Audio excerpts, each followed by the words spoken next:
ღმერთი არის წყარო, ყოველი სიკეთისა, სიცოცხლისა, ჯანმრთელობისა, სილამაზისა, გონიერებისა. სულიწმიდას ეწოდება სული სიბრძნისა. რაც მეტად მოღვაწეობთ, რაც მეტად უცოდველი ცხოვრება გვაქვს. მით მეტ მადლს ვიძენთ, მით უფრო კეთილს შობილდებით, უფრო ჭკვიანდებით. რაც მეტად შევცოდავთ, მადლს უფრო ვკარგავთ, ვმახინჯდებით და ვსულელდებით.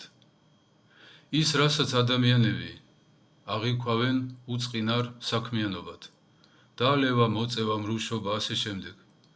ეს ყველაფერი არის მადლის დაკარგვა და ადამიანის გასულელების აუცილებელი პირობა. თუ თქვენ ვერ ხვდებით, რა პროცესები მიდის დღეს საქართველოში, სოფლიოში, რა საბოლოო, საზარელი მიზნისკენ მიდის ის პროცესი, რომელიც იწყება საქართველოში უცხოელების ჩამოსახლებით. თუ თქვენ ამას ვერ ხვდებით, თქვენ გგონიათ, რომ ეს სათამაშო თემაა. იმას მაინც ენდეთ, ვინც ამას წლების მანძილზე ებრძოდა, შრომობდა, რომ ეს არ მომხდარიყო. პატრიარქი ილია. ამ უმოქმედობაში, რასაც ჩვენ ვხედავთ, არ იკვეთება მხოლოდ უცხოელთა მიგრაციის პრობლემა.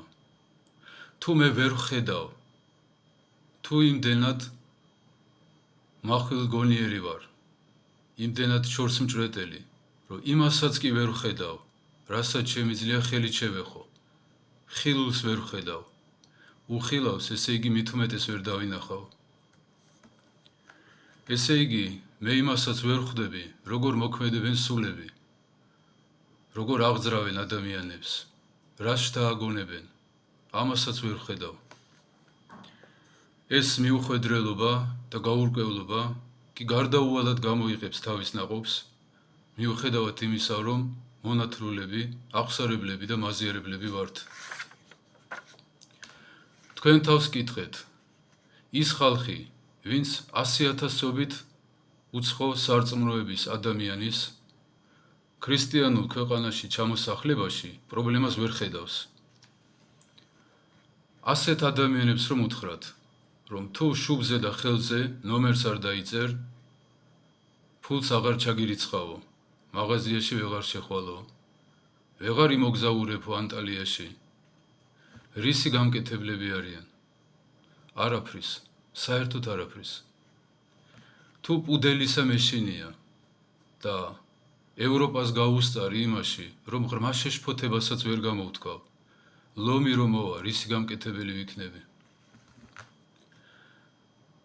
მიწებით იწყებენ, დაამთავრებენ თქვენი და თქვენი შვილების სულებით.